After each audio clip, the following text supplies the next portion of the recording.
Hello student, welcome back to a new video. तो आज हम बात करने वाले हैं आपसे हमारा जो बीए सेकंड ईयर का हमने नया बैच स्टार्ट किया हुआ है एजुकेशन का, शिक्षा शास्त्र का। तो एजुकेशन के फोर्थ सेमेस्टर का यूनिट नंबर 1 हम आज आपके साथ शेयर करने वाले हैं, बताने वाले हैं कि आखिर यूनिट नंबर 1 में आपको क्या क्या चीजें पढ़नी है। और इसका पूरा ओवरव्यू हमने सिलेबस के रूप में ऑलरेडी आपको दे ही दिया है कि आपको पूरे सिलेबस में क्या क्या चीज है जो आपको पढ़नी है। तो आज हम उसको एक एक करके पढ़ना स्टार्ट कर रहे हैं। यूनिट नंबर 1 का आपका जो नाम है वो है शिक्षा और मनोविज्ञान, एजुकेशन एंड साइकोलॉजी के बारे में बात करनी है कि शिक्षा और मनोविज्ञान एक तरीके से कैसे कनेक्ट होते हैं, कैसे इन दोनों का, एजुकेशन का और साइकोलॉजी का, इनका मिक्स किस तरीके से हो सकता है, कैसे साइकोलॉजी महत्वपूर्ण होती है, अच्छी होती है, एक रीजनल भूमिका निभाती है शिक्षा को बेहतर बनाने में, शिक्षा को और आगे लेके जाने में। ये सारे टॉपिक्स हम आज कवर करने वाले हैं। तो सबसे पहले अगर बात करें हम मनोविज्ञान की, तो मनोविज्ञान अपने आप में शुरुआत से ही एक जो है विकासशील सब्जेक्ट सा रहा है। मतलब इसमें कुछ ना कुछ नई नई चीजें ऐड होती रही हैं, विकास की तरफ ये बढ़ता रहा है, क्योंकि कहीं ना कहीं ये क्यूरियोसिटी थी कुछ जानने की, कुछ नया जान लेने की। और जब शुरुआत में इसको मान्यता मिलना शुरू हुआ कि मनोविज्ञान आखिर है क्या, तो शुरू में इसको मान्यता दिया गया कि ये कहीं ना कहीं हमारे आत्मा का विज्ञान है। और 16वीं शताब्दी तक इसको दर्शन शास्त्र का एक अभिन्न पार्ट, मतलब ये दर्शन शास्त्र का ही पार्ट है, इसको अलग नहीं किया जा सकता। 16वीं शताब्दी तक इसी तरीके से मान करके शिक्षा दी जाती थी, पढ़ाया जाता था, उसको दर्शन शास्त्र का ही एक पार्ट समझा जाता था। 16वीं शताब्दी के बाद मनोविज्ञान को एक अलग सब्जेक्ट के रूप में मान्यता मिली और 16वीं शताब्दी के बाद मनोविज्ञान एज ए सब्जेक्ट पढ़ा जाने लगा। तो अगर हम बेसिकली बात करें कि मनोविज्ञान क्या है, तो ये मनोविज्ञान एक इंग्लिश का वर्ड है साइकोलॉजी। अब ये साइकोलॉजी इंग्लिश इसका क्या है, ट्रांसलेशन है। अब साइकोलॉजी जो ये वर्ड है ये दो शब्दों से मिलकर के बना हुआ है, साइके और लोगोस। साइके और लोगोस दो वर्ड से मिलकर के बना हुआ है आपका मनोविज्ञान, जिसमें साइके का अर्थ होता है आपका आत्मा और लोगोस का अर्थ होता है क्या, अध्ययन। आत्मा का अध्ययन, आत्मा के बारे में जानना, यानी कि आत्मा के बारे में विषय में विचार विमर्श होना स्टार्ट हुआ कि आखिर क्या है मनुष्य, क्या है मनुष्य की एग्जिस्टेंस की हकीकत क्या है। तो कहीं ना कहीं लोगों का दिमाग वहां तक पहुंचा कि यार आत्मा होती है। फिर कहा आत्मा क्या होती है, किस तरीके से होती है, कैसे आप प्रूव करोगे, आत्मा के बारे में जानते कैसे हैं, कैसे जानेंगे। तो उस बेस पे स्टार्ट हुआ मनोविज्ञान सब्जेक्ट। तो आत्मा के विषय में विचार विमर्श करना, अलग अलग कॉन्सेप्ट लेके आना, कभी किसी ने कुछ और चीजें बोली थी, थोड़े टाइम के बाद वो चीजें चेंज होती हैं, बदलती हैं। तो ये सारा कुछ चीजें चलती रहती हैं। तो आत्मा के विषय में विचार विमर्श करना ही एक तरीके से मनोविज्ञान कहलाता है, साइकोलॉजी कहलाता है। शुरुआत साइकोलॉजी की इसी तरीके से हुई। तो इस पर अपना अपना विचार रखते हुए कई सारे विद्वानों ने इस पर अपना पॉइंट ऑफ व्यू रखा है। कुछ ने इसको अलग अलग तरीके से, कुछ लोगों ने इसको जो है आत्मा का विज्ञान माना है, कुछ ने मन का विज्ञान माना है, कुछ ने विचारों का विज्ञान माना है, फिर किसी ने लाके व्यवहार का विज्ञान माना है। तमाम तरीके से इसको डिफाइन किया गया है। तो आओ देखते हैं कि विद्वानों ने इस पर क्या विचार रखा हुआ है, अपने उनके पॉइंट ऑफ व्यू क्या है। तो मॉर्गन इस चीज पर अपना विचार रखते हुए कहते हैं कि मनोविज्ञान क्या है, मनोविज्ञान मानव और पशु व्यवहार का विज्ञान है। कि मनुष्य और पशु जिस तरीके से बिहेव करते हैं, जिस तरीके से उनका कनेक्शन है, जो भी उनका बिहेवियर जिस टाइप का होता है, वो कहीं ना कहीं उनकी साइकोलॉजी होती है, उनका मनोविज्ञान होता है। इसी पर अपना विचार रखते हुए जिबार्डो महोदय कहते हैं, जिबार्डो का कथन है कि मनोविज्ञान जीवधारियों के व्यवहार का वैज्ञानिक अध्ययन है। कि मनोविज्ञान क्या है कि जिनके अंदर भी जीवन पाया जाता है, जो भी लोग हैं जिनके अंदर जीवन पाया जाता है, तो जीवधारियों का जो व्यवहार है, वो जीवधारी मनुष्य भी हो सकता है, पशु भी हो सकते हैं, उनका जो व्यवहार है, उन व्यवहार को समझना कि ये व्यवहार जो हो रहा है, उस व्यवहार के पीछे रीजन क्या है, कारण क्या है, ये व्यवहार क्या इंपैक्ट डालता है, ये सारा कुछ अध्ययन करना जो है मनोविज्ञान कहलाता है। इसी पर अपना विचार रखते हुए वुडवर्थ महोदय कहते हैं कि मनोविज्ञान जो है वो वातावरण के संबंध में व्यक्तियों की क्रियाओं का वैज्ञानिक अध्ययन है।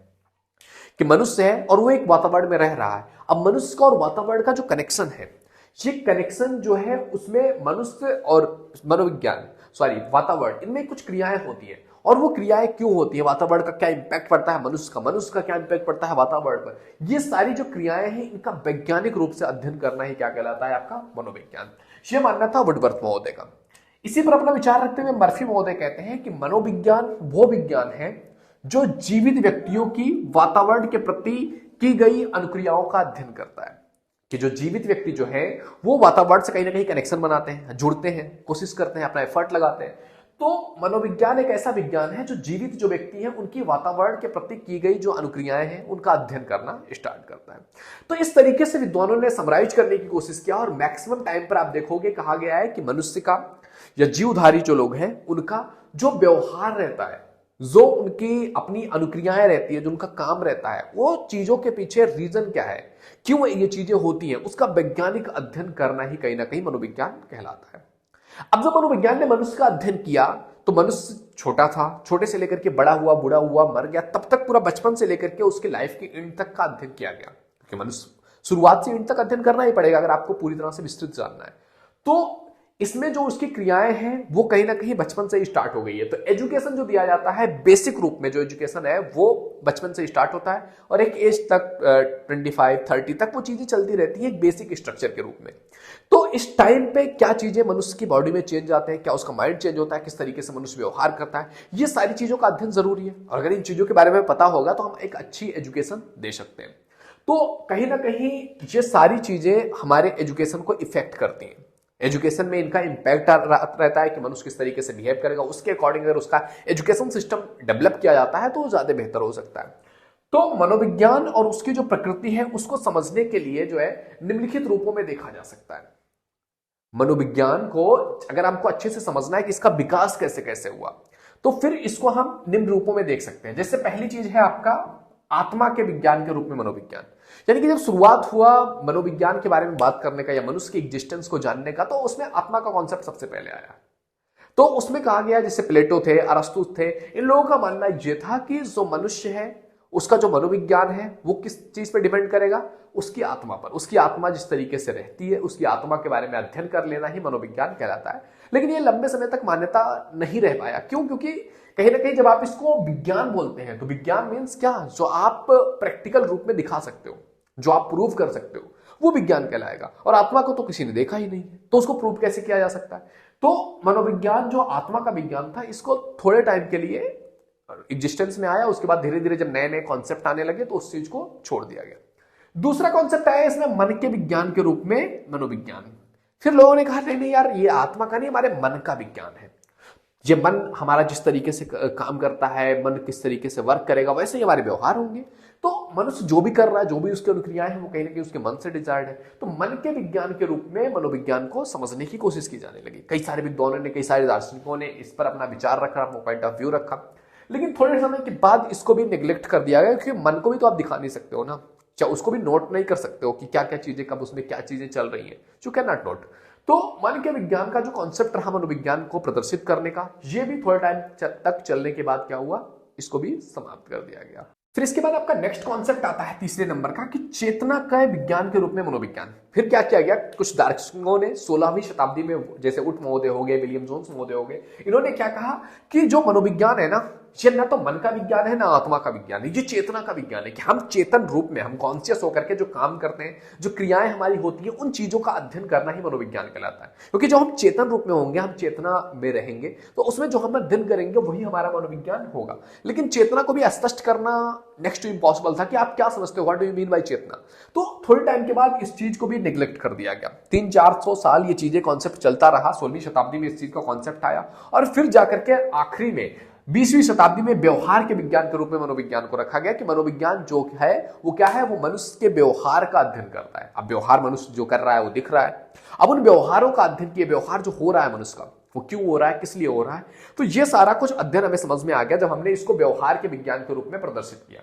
तो इस तरीके से जो मनोविज्ञान है उसकी उत्पत्ति और प्रकृति को समझने के लिए आत्मा का विज्ञान, फिर मन का विज्ञान, फिर चेतना का विज्ञान, फिर व्यवहार के विज्ञान के रूप में देखा जाने लगा। और आज आपको जो भी परिभाषाएं ये सब देखने को मिल रही है, कहीं ना कहीं मनुष्य के व्यवहार का, उसकी जो क्रियाएं हैं, व्यक्ति की जो जीवित व्यक्ति करता है, जो अनुक्रियाएं हैं, वो कहीं ना कहीं उसका व्यवहार है। तो आज बेसिकली जो भी मनोविज्ञान दिखाया जाता है वो व्यवहार के विज्ञान के रूप में इसको समझा जाता है।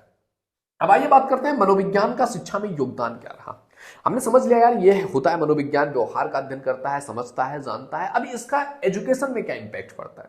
तो सबसे पहले चीज बात किया जाए एजुकेशन पर, जो योगदान है मनोविज्ञान का, वो ये है कि मनोविज्ञान कहीं ना कहीं मनुष्य के बारे में समझता है, स्टूडेंट के बारे में समझता है, बच्चे के बारे में समझेगा। तो बच्चे को किस टाइप की एजुकेशन की जरूरत है वो उसको समझ में आएगा। तो जो एजुकेशन होगा वो कहीं ना कहीं बाल केंद्रित एजुकेशन होगा, कि हाँ ये बच्चे को इस चीज की नीड है, तो ये एजुकेशन इसको मिलना चाहिए। दूसरा चीज है आपका बालक की विभिन्न आवश्यकताओं का विकास होगा, यानी केवल और केवल जो है बालक की जितनी भी आवश्यकताएं होंगी, चाहे वो उसकी पढ़ाई से रिलेटेड हो, उसके मानसिक विकास से रिलेटेड हो, उसके फिजिकल विकास से रिलेटेड हो, तो मानव की जो विभिन्न आवश्यकताएं हैं कि उसको पढ़ने के लिए किन किन सब्जेक्ट्स की जरूरत है, क्या चीजें उसकी लाइफ में इंपैक्ट डालेंगी, तो वो सारी चीजों का जैसे मनुष्य का ओवरऑल विकास हो रहा है, उसकी पर्सनैलिटी डेवलप हो रही है, उसी के अकॉर्डिंग उसकी एजुकेशन को भी रखा जाएगा। तीसरी चीज आएगी आपका बालक की मूल रुचियों और प्रवृत्तियों की जानकारी, यानी कि ये कहीं ना कहीं जब मनोविज्ञान होता है तो एक व्यक्ति के इंडिविजुअल चीजों को समझा जाता है कि इस व्यक्ति का बिहेवियर किस तरीके से, इसका रुचि किस तरीके से, ये किस चीज में इंटरेस्ट दिखा रहा है, किस चीज को अगर इसको सिखाया जाएगा तो ये ज्यादा अच्छे तरीके से सीख सकता है, ये सारा कुछ हम जानने लगते हैं।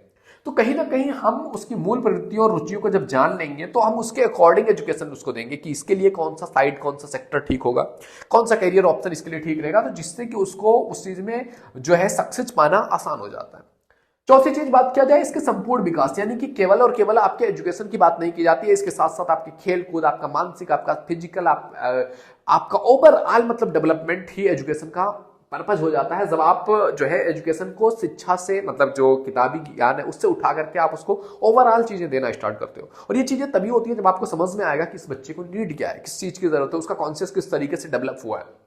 पांचवी चीज है आपका सीखने के नए नए नियम लेकर के आना, जो है जब ये मनुष्य को समझता है, साइकोलॉजी मनुष्य के बिहेवियर को समझता है, तो उसको क्या चीज सीखने में आसान होगा, क्या चीज सीखना कठिन होगा, क्या चीज टफ होगा, क्या चीज आसान होगा, इस चीज का ख्याल रखता है। और ये चीज जो ख्याल रखा जाता है उसके हिसाब से हम नए नए सीखने के टेक्निक्स लेके आता है मनोविज्ञान, कि इस तरीके से अगर सीखना स्टार्ट करेंगे, इस टाइप के बच्चे इस तरीके से सीखेंगे तो जल्दी सीख जाएंगे। तो सीखने के जो नए नए तरीके हैं ये भी एजुकेशन को काफी हेल्प करती है। अगला चीज है आपका दंड और कठोरता के जगह पर प्रेम और प्रशंसा का यूज किया जाता है। जब मनोविज्ञान है इसने बताया कि यार दंड और कठोरता से हम जब तक चीजों को लगातार करते रहेंगे तो ये बच्चे को जो है रूढ़ बना देगा, जबकि आप अगर प्रेम और प्रशंसा से उस चीज को कराएंगे तो वो अपनी इच्छा से वो चीज करने में सफल होगा। तो कहीं ना कहीं हर एक चीज में बहुत सारा कुछ जो है मनोविज्ञान के माध्यम से पता चला, मनुष्य के बारे में, स्टूडेंट्स के बारे में, बच्चों के बारे में, उसके हिसाब से एजुकेशन को मॉडिफाई किया जाए तो एजुकेशन बहुत बेहतर तरीके से इंपैक्ट कर सकता है। तो ये है बेसिकली मनोविज्ञान का शिक्षा में उपयोग। अब आगे इसके बहुत सारे टॉपिक्स हैं शिक्षा और मनोविज्ञान से रिलेटेड, वो हम पढ़ने वाले हैं अगली वीडियो में। तो आई होप ये वीडियो तुम्हें समझ में आया होगा। वीडियो पसंद आए तो लाइक जरूर कीजिए, पहली बार चैनल पे आए please visit the channel. If you think it is valuable तो आप सब्सक्राइब कर सकते हैं, आने वाली वीडियोस को नोटिफिकेशन पाने के लिए चैनल को सब्सक्राइब करके बेल आइकन जरूर हिट कर दीजिएगा। ओके मेरे दोस्त, तो मिलते हैं आपसे अगले वीडियो में, तब तक के लिए जय हिंद, जय भारत, थैंक यू।